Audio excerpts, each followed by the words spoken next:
Speaker कौमी assembly Asad Qaiser के बाद डिप्टी स्पीकर कासिम सूरी के खिलाफ भी तहरीक अदम एतमाद जमा करा दी गई। तहरीक नून लीग के मुर्तजा जावेद अब्बासी ने जमा कराई। कासिम सूरी ने 3 अप्रैल को तहरीक अदम एतमाद मुस्तरद की। सुप्रीम कोर्ट ने रूलिंग को गैर आईनी करार दिया। तहरीक का मतन।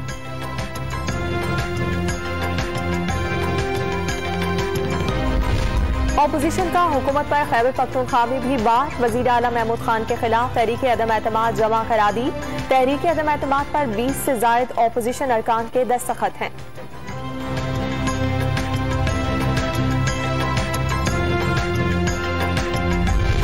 Lieutenant general retired Tariq Khan ने लेटरगेट तहकीकाती कमीशन की सरबराही से माजरत कर ली। विफाकी हुकूमत ने तारिक खान को कमीशन का सरबराह बनाने का ऐलान किया था। कमीशन को 90 रोज में रिपोर्ट पेश करना थी।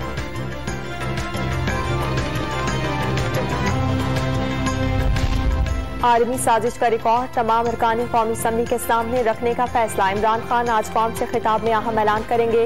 3 माह पहले कहा था इस्तीफे दे दो या असम्बलियां तोड़ दो, अब भी यही ऑप्शन है। शेख रशीद का वजीर आजम को एक बार फिर इस्तीफों का मशवरा, हार मानने से इनकार कर दिया।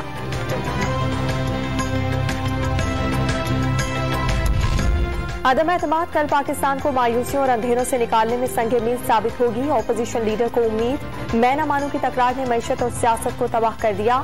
सुप्रीम कोर्ट का हुक्म है, इजलास वहीं से शुरू होगा जहां 3 अप्रैल को खत्म किया गया था। लीगी रहनुमा एहसन इकबाल की स्पीकर से दरखास्त।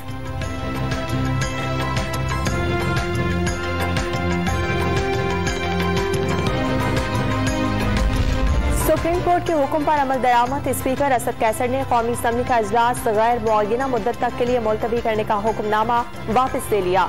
कौमी असम्बली का इजलास कल 10:30 बजे होगा।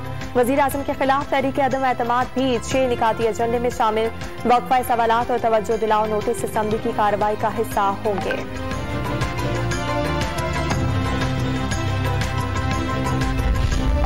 मुबैना अमरीकी खत की तहकीकात और वजीर आजम का नाम ECL में डालने के लिए इस्लामाबाद हाई कोर्ट में दरखास्त दायर। फवाद चौधरी, शाह महमूद कुरैशी, कासिम सूरी और असद मजीद का नाम भी ECL में डालने की सदा